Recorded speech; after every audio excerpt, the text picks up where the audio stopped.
Class 9-এ second summative পরীক্ষার জন্য ভৌত বিজ্ঞান বিষয়ের গুরুত্বপূর্ণ প্রশ্নগুলো আলোচনা করছে। ওকে, তো এখানে প্রত্যেকটা অধ্যায় থেকে গুরুত্বপূর্ণ প্রশ্ন রয়েছে 10-11টা করে।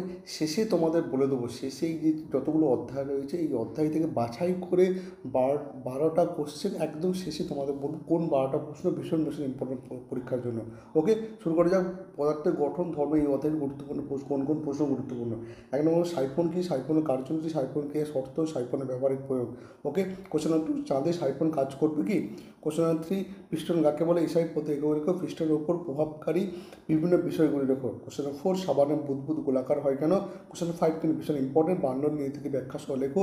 কোশ্চেন নাম্বার 6, দ্রুতগামী ট্রেনের কাছাকাছি দাঁড়িয়ে থাকা উচিত নয় কেন। কোশ্চেন নাম্বার 7, প্রচণ্ড ঝড়ের সময় টিনের চাল দেওয়া বাড়ির টিনের চাল ঝড়ে উড়ে যায় কেন।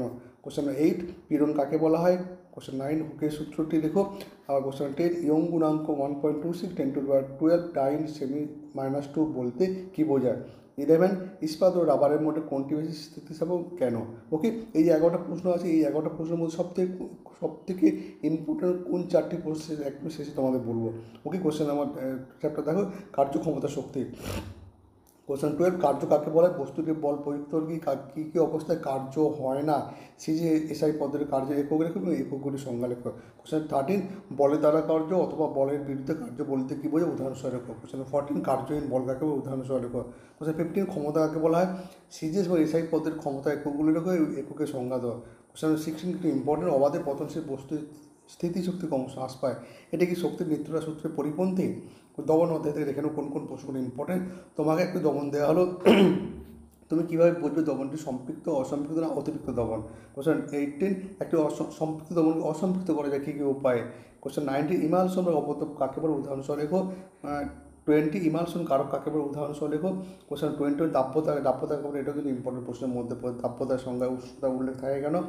23, 20 সেন্টিগ্রেড উষ্ণতায় খাদ্য দ্রবণ দাব্যতা 35, এই কথাটির অর্থ কী। কোশ্চেন 24, প্রকৃত দমন কলোয়েডীয় দমনের মধ্যে পার্থক্য রেখো। 25, দাব্যতা রেখ কি, দাব্যতা রেখে উপযোগিতা রেখো। বা অ্যাসিড ক্ষার লবণ চ্যাপ্টার থেকে দেখে নেব কোন কোন প্রশ্নগুলো ইম্পর্টেন্ট। 26, এইচসিএল এই জন্য H2SO4 অ্যাসিডকে কীভাবে পরীক্ষারে সহায়তা করবে। 27, ম্যাগনেসিয়াম কপার জিঙ্কের সঙ্গে উত্তপ্ত ও গাঢ় সালফিউরিক অ্যাসিডের বিক্রিয়া কী ঘটে। 28, ম্যাগনেসিয়াম কপার জিঙ্কের সঙ্গে উত্তপ্ত গাঢ় নাইট্রিক অ্যাসিড বিক্রিয়া কী ঘটে। 29, অ্যালুমিনিয়াম অথবা জিঙ্কের সঙ্গে কষ্টেশ্বরের বিক্রিয়া কী ঘটে। 13, কিন্তু ইম্পর্টেন্ট, অম্লবৃষ্টি কাকে বলে, সমীকরণ সহ রেখো এবং অম্লবৃষ্টির ক্ষতিকর প্রভাবগুলো রেখো। 31, টোন ক্যান্সার কী। 32, নির্দেশক কাকে বলে, উদাহরণ সহ রেখো। 33, প্রশমন ক্রিয়া কাকে বলা হয়, এটা ইম্পর্টেন্ট প্রশ্ন। 34, অ্যান্টাসিড কাকে বলে, উদাহরণ সহ রেখো। 35, ক্ষারকীয় লবণ কাকে বলে, উদাহরণ সহ রেখো। এই সেকেন্ড সামেটিভ পরীক্ষা রাষ্ট্র অধ্যায় এখানে মোলের ধারণা, এই মোলের এসআই ওকে সংজ্ঞা লেখো। এবার 37, 38, 39 প্রত্যেকটা কিন্তু গাণিতিক প্রশ্ন, ভালো করে গাণিতিক প্রশ্ন এই অধ্যায় থেকে করবে। এবার দেখে নাও কোন কোন প্রশ্নগুলো সব থেকে ইম্পর্টেন্ট। Question number 1, 3, 5, 10, 14, 16, 20, 22, 26, 30, 36, 40। ওকে, আশা করি এই প্রত্যেকটা প্রশ্ন মন দিয়ে ভালো করে দেখবে। সব থেকে ইম্পর্টেন্ট যে 12টা প্রশ্ন, এগুলো অবশ্যই পরীক্ষার জন্য ভালো করে প্রিপেয়ার হবে। ওকে।